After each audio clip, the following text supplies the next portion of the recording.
Welcome to Reading Through the Bible in a Year. Today is August the 2nd. We are going to read Psalms chapter 65, Esther chapters 6, 7, and 8, and then Proverbs chapter 29. We have no extra Bible reading today, so it'll be a little bit shorter, but it's going to be good. So let's get started. We're going to turn in our Bibles to the book of Psalms and chapter 65.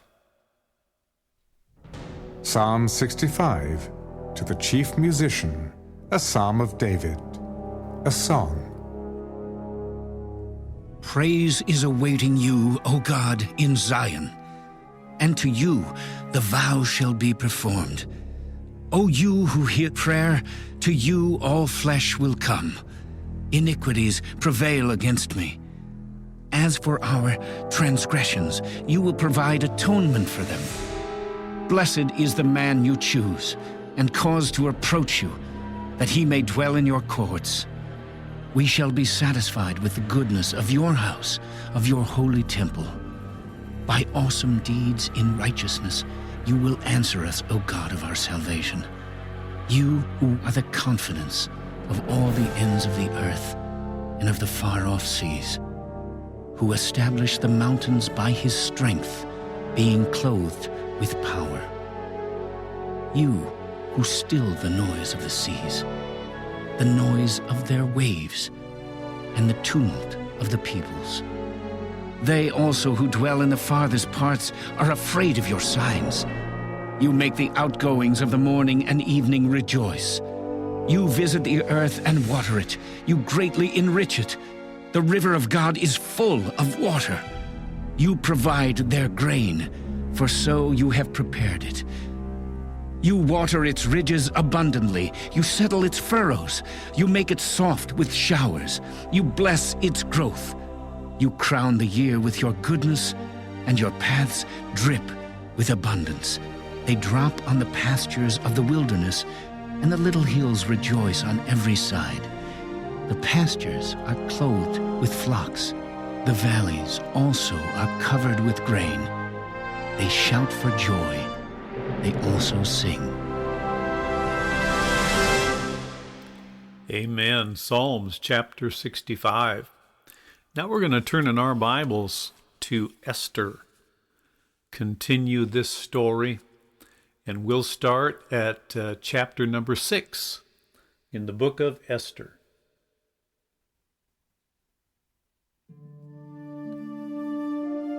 That night the king could not sleep.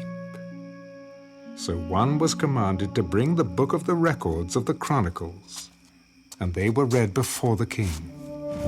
And it was found written that Mordecai had told of Bigthana and Teresh, two of the king's eunuchs, the doorkeepers who had sought to lay hands on King Ahasuerus. Then the king said, "What honor or dignity has been bestowed upon Mordecai for this? Nothing has been done for him." Who is in the court?" Now Haman had just entered the outer court of the king's palace to suggest that the king hang Mordecai on the gallows that he had prepared for him. The king's servant said to him, "Haman is there, standing in the court." "Let him come in." So Haman came in, and the king asked him, "What shall be done for the man whom the king delights to honor?" Now Haman thought in his heart, Whom would the king delight to honor more than me? For the man whom the king delights to honor, let a royal robe be brought which the king has worn, and a horse on which the king has ridden, which has a royal crest placed on its head. Then let this robe and horse be delivered to the hand of one of the king's most noble princes, that he may array the man whom the king delights to honor. Then parade him on horseback through the city square and proclaim before him, Thus shall it be done to the man whom the king delights to honor." Hurry, take the robe and the horse, as you have suggested, and do so for Mordecai. the Jew who sits within the king's gate. Leave nothing undone of all that you have spoken.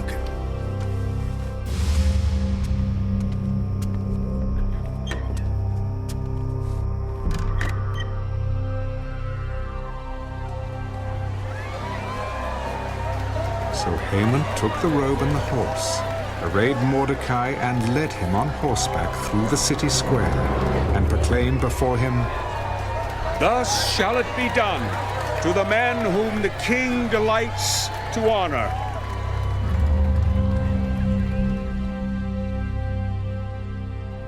Afterward, Mordecai went back to the king's gate. But Haman hurried to his house, mourning and with his head covered. When Haman told his wife Zeresh and all his friends everything that had happened to him, his wise men and his wife Zeresh said to him, If Mordecai, before whom you have begun to fall, is of Jewish descent, you will not prevail against him, but will surely fall before him. While they were still talking with him, the king's eunuchs came and hastened to bring Haman to the banquet which Esther had prepared.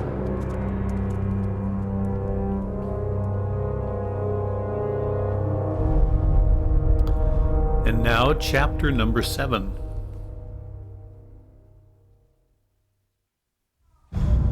So the king and Haman went to dine with Queen Esther.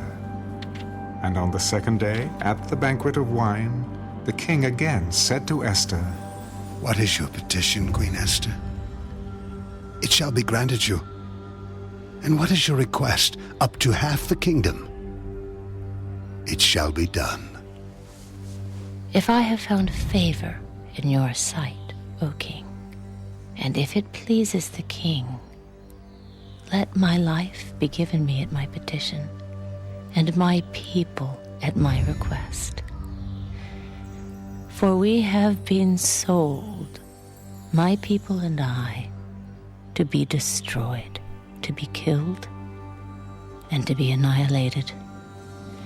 Had we been sold as male and female slaves, I would have held my tongue, although the enemy could never compensate for the king's loss. Who is he? And where is he who would dare presume in his heart to do such a thing? The adversary and enemy is this wicked Haman. So Haman was terrified before the king and queen. Then the king arose in his wrath from the banquet of wine and went into the palace garden.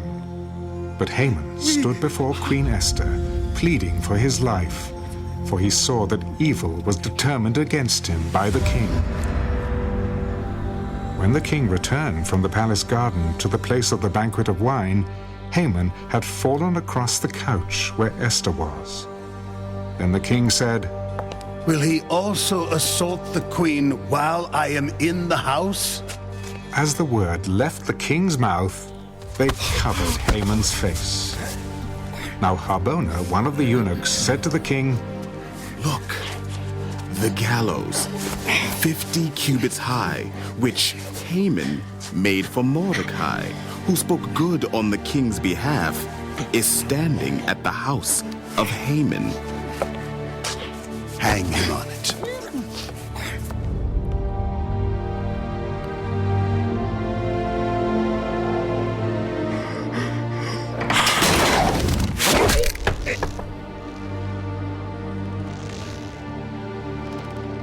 So they hanged Haman on the gallows that he had prepared for Mordecai. Then the king's wrath subsided.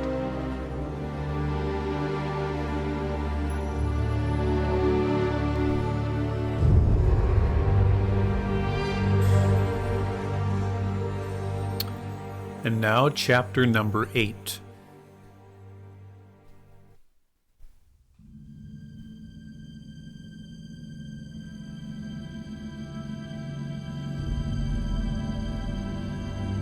On that day, King Ahasuerus gave Queen Esther the house of Haman, the enemy of the Jews. And Mordecai came before the king, for Esther had told how he was related to her. So the king took off his signet ring, which he had taken from Haman, and gave it to Mordecai. And Esther appointed Mordecai over the house of Haman. Now Esther spoke again to the king, fell down at his feet, and implored him with tears to counteract the evil of Haman the Agagite, and the scheme which he had devised against the Jews. And the king held out the golden scepter toward Esther. So Esther arose and stood before the king.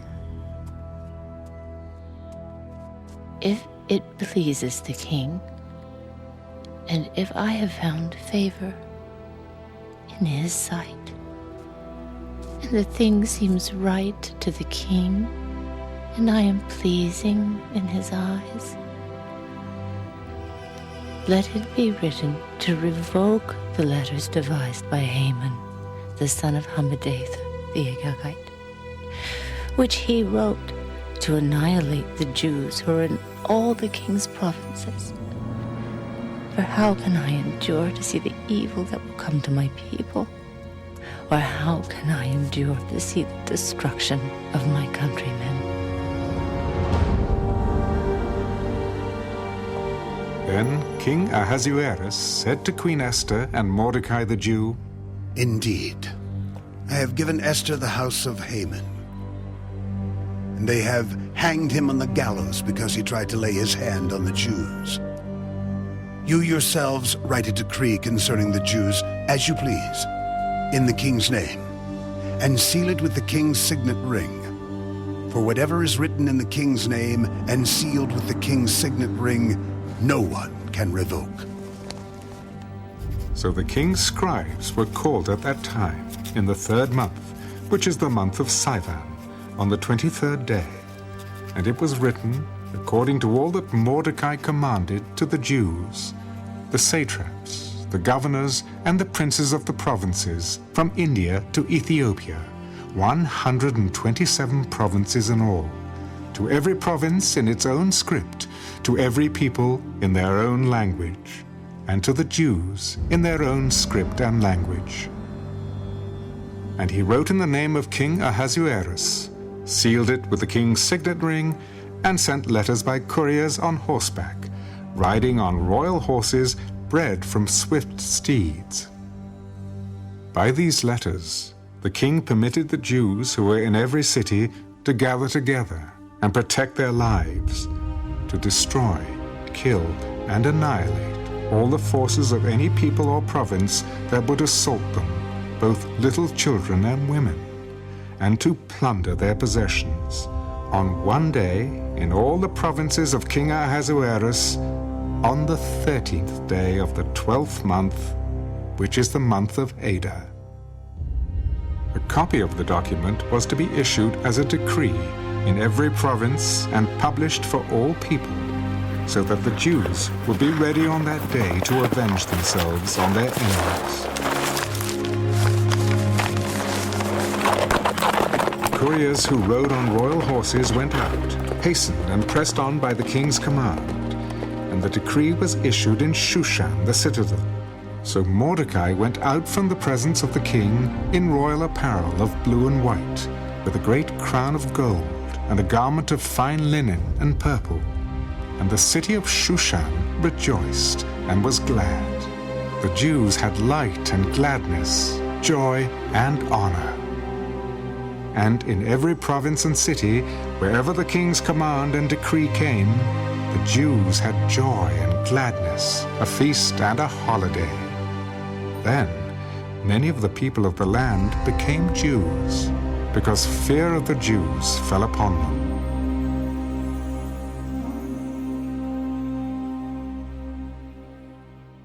Amen. Let's finish our reading today by turning to the book of Proverbs. And today we are reading chapter 29.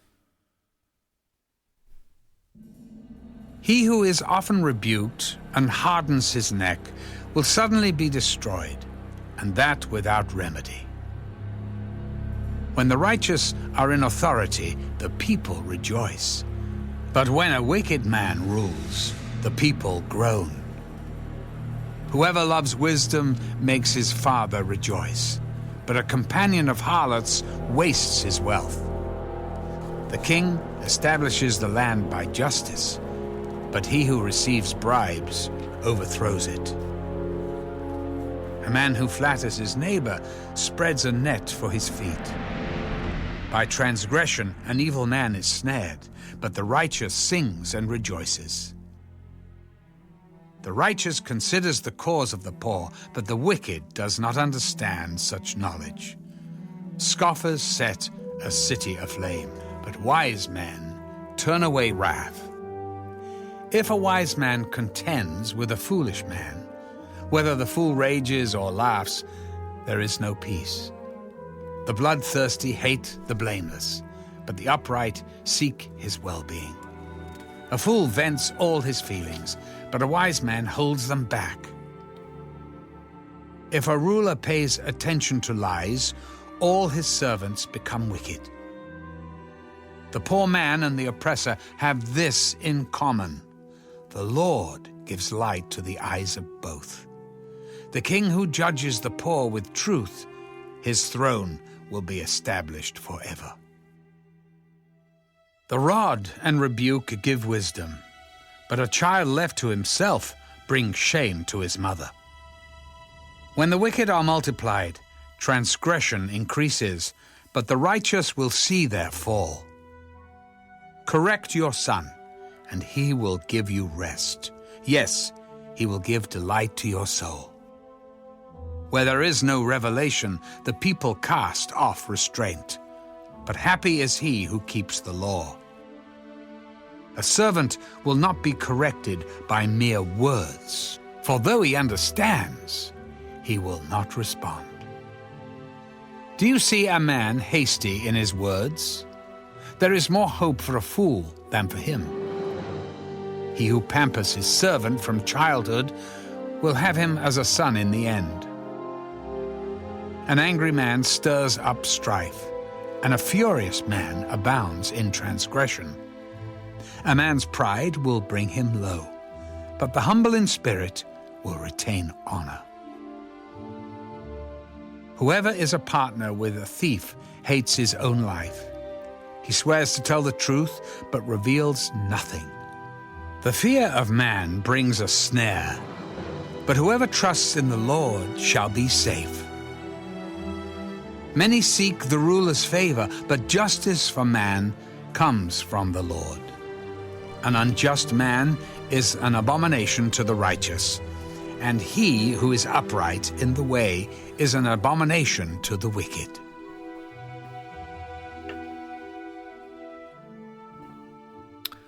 And that is the readings for today.